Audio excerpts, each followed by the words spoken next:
Labour card आवेदन pending रहिले चिंता करंतु नाही। एभली करी समस्यार समाधान करंतु। स्टाटस जांच करंतु। निजर रजिस्ट्रेशन नंबर देई श्रमिक पोर्टाल रे स्टाटस चेक करि नियंतु। डॉक्यूमेंट त्रुटि जांच करंतु। Aadhaar photo bank details age proof nominee details construction worker प्रमाण इत्यादि ठीक अछि कि नहीं जांच करंतु।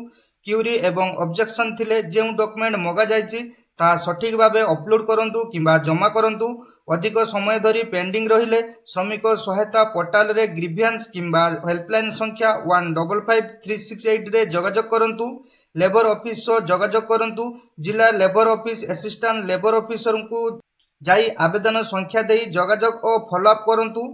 आवश्यक document Aadhaar card passport size photo bank passbook age proof nominee एवं फैमिली डिटेल्स एवं कंस्ट्रक्शन कामर प्रमाणपत्र नहीं जातु एवं आपण माने घरे बसी केमिति ग्रीवेंस देबे एवं केमिति ताहार स्टेटस चेक करिवे आसंतु जानिबा। आपण मानको फोन रे किबा कंप्यूटर रे जे कोनसी ब्राउजर टी ओपन करंतु एवं सेठारे आपण माने श्रमिक सहायता पोर्टल लेखि सर्च करंतु। सर्च कला परे आपण माने तळकु स्क्रॉल करंतु। गोटे एठारे लेखा छै देखंतु श्रमिक सहायता पोर्टल ओडिसा लेखा छै। आपण माने एठारे क्लिक करंतु। क्लिक कला परे एठारे देखंतु श्रमिक सहायता पोर्टल ऑफिशियल पेज टी संपूर्ण भाबे ओपन हे जिवो।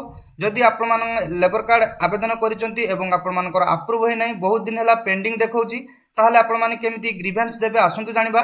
एई पेज रे देखंतु लोडेज ग्रीवेंस लेखा छै। आपण माने एठारे क्लिक करनियंतु। क्लिक कला पर एठारे देखंतु आपण लेबर कार्ड अप्लाई समय जो नंबर टी देइथिले एठारे सेही नंबर टी आपण माने देइ दियंतु एवं एठारे कैप्चा टी फिल अप करनियंतु एवं सेंड ओटीपी रे क्लिक करी ओटीपी टी आपण माने वेरीफाई करनियंतु। एठारे ग्रीवेंस देइ परिबे पर आपण माने ग्रीवेंस देला पर आपण माने केमिति सेही ग्रीवेंस टाको आपनकर स्टेटस केमिति चेक करबे आसंतु जानिबा।